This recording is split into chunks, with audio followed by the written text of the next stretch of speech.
بسم اللہ الرحمن الرحیم، السلام علیکم ورحمۃ اللہ وبرکاتہ۔ دوستو، آج کی ویڈیو میں ہم بات کریں گے، ہمارا ٹاپک یہ ہے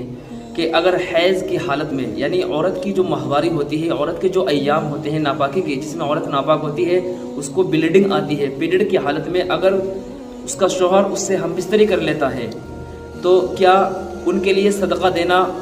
واجب ہوتا ہے یا نہیں، فدیہ دینا ضروری ہوتا ہے یا نہیں، اس کا کوئی فدیہ ہوتا ہے، کفارہ ہوتا ہے یا نہیں، یا اگر دونوں میاں بیوی رضامندی سے جمع کر لیں حیض کی حالت میں، پیریڈ کی حالت میں، کیا دونوں کے اوپر لازم ہوگا، یا اگر مرد راضی ہے اور عورت راضی نہیں ہے اور پھر وہ ہم بستری کر لیں، صحبت کر لیں حیض کی حالت میں، کیا کفارہ دینا واجب ہوتا ہے یا نہیں، اور اگر کفارہ دینا ہے تو کتنا دینا ہوتا ہے، اس کے بارے میں آج ہم بات کریں گے۔ دیکھیں بھائی، اس مسئلے کا جواب یہ ہے کہ حیض کی حالت میں ہم بستری کرنا یہ بہت بڑا گناہ ہے اور حرام ہے۔ اگر کوئی شخص جان بوجھ کر کے کرتا ہے، قرآن کے اندر صاف طور سے اللہ نے منع کیا ہے، وَيَسْأَلُونَكَ عَنِ الْمَحِيضِ قُلْ هُوَ أَذًى فَاعْتَزِلُوا النِّسَاءَ فِي الْمَحِيضِ۔ اللہ فرماتے ہیں کہ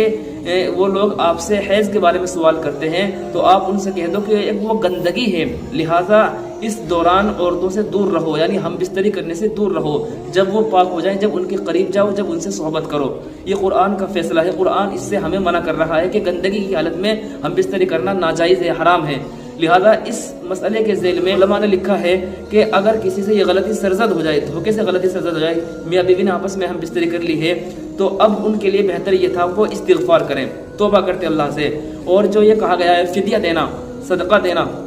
تو یہ واجبی حکم نہیں ہے بلکہ یہ استحبابی حکم ہے، یعنی بہتر طریقہ یہ تھا کہ اپنے عاجزی کو ظاہر کرنے کے لیے صدقہ کر دینا چاہیے۔ تو وہ صدقہ کیا ہے، تو اس کے بارے میں آج ہم بتائیں گے کہ وہ صدقہ کتنا ہے۔ دیکھیے، اگر کوئی شخص صحبت کرتا ہے، ہم بستری کرتا ہے حیض کی حالت میں شروع ایام میں، یعنی جس وقت خون تازہ ہوتا ہے، سرخ رنگ کا خون ہوتا ہے اور زیادہ گرم خون ہوتا ہے، سرخ رنگ کا خون ہوتا ہے، اس وقت اگر کوئی صحبت کرتا ہے تو حیض کی حالت میں، تو اس کے لیے 1 دینار صدقہ کرنا بہتر ہے۔ 1 دینار اس کے آج کے حساب سے، کیونکہ دینار نہیں چلتا ہے، دینار سونے کے سکے کو کہا جاتا ہے، آج کے وقت میں دینار نہیں ہے ہمارے ہندوستان کے اندر، تو پھر کیا، تو اس کا جو ایک متعین چیز ہے وہ کیا ہے، وہ 4 گرام اور کچھ 375 ملی گرام، یعنی تقریباً 4.5 گرام سونا، اس کی قیمت صدقہ کر دے تو یہ بہتر ہے۔ اور یہ استحبابی حکم ہے، اس کا واجب نہیں ہے۔ اور اگر آخری ایام میں صحبت کرتا ہے شوہر،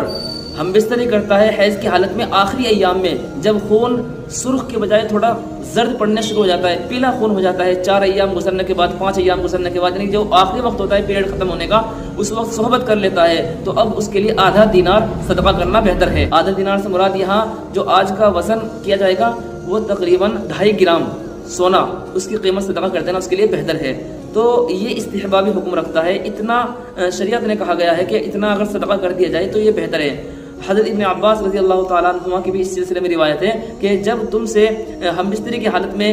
جمع ہو جائے، صحبت کر لو تم ہم بستری کی حالت میں، تمہارے سے غلطی سے صحبت ہو جائے تو تمہیں 1 دینار صدقہ کر دینا چاہیے۔ اگر ایام شروع کے ہیں یعنی خون سرخ ہے تو اس وقت 1 دینار صدقہ کرو، اور اگر آخر کے وقت میں ہم بستری کر رہے ہیں حیض کے آخری دنوں میں، یعنی جب خون پیلا ہو جاتا ہے، تو اس وقت آدھا دینار صدقہ کر دینا بہتر ہے۔ لہٰذا معلوم ہوا کہ صدقہ کر دینا بہتر ہے، اس لیے کہ یہ گناہ اتنا بڑا گناہ ہو گیا کہ توبہ اور استغفار کے ساتھ ساتھ صدقہ بھی کر دینا چاہیے، تاکہ اللہ اس گناہ کو معاف کر دے، اس جرم کو ہمارے معاف کر دے۔ یہ بہت بڑا جرم ہے میرے دوستو، یہ بہت بڑا گناہ ہے، اس لیے ایسے ایام میں ہمیں ہر حال میں بچنا چاہیے اور اس کا فدیہ دے دینا چاہیے۔ اگر کوئی شخص صاحب ثروت ہے، مالدار شخص ہے، اور اس سے یہ گناہ ہو جائے تو یہ صدقہ کر دینا چاہیے اس کو۔ اگر غریب ہے تو پھر وہ توبہ اور استغفار کر لے۔ امید ہے بات آپ کی سمجھ میں آئی ہوگی۔ آپ لوگ اس ویڈیو کو خوب زیادہ شیئر کیجیے، صدقہ جاریہ سمجھ کر۔ آپ کے بھی کوئی مسائل ہو، کوشچنس ہو، ضرور کمنٹ باکس میں لکھ کے۔ ملتے ہیں نیکسٹ ویڈیو میں، تب تک کے لیے اجازت، السلام علیکم ورحمۃ اللہ وبرکاتہ۔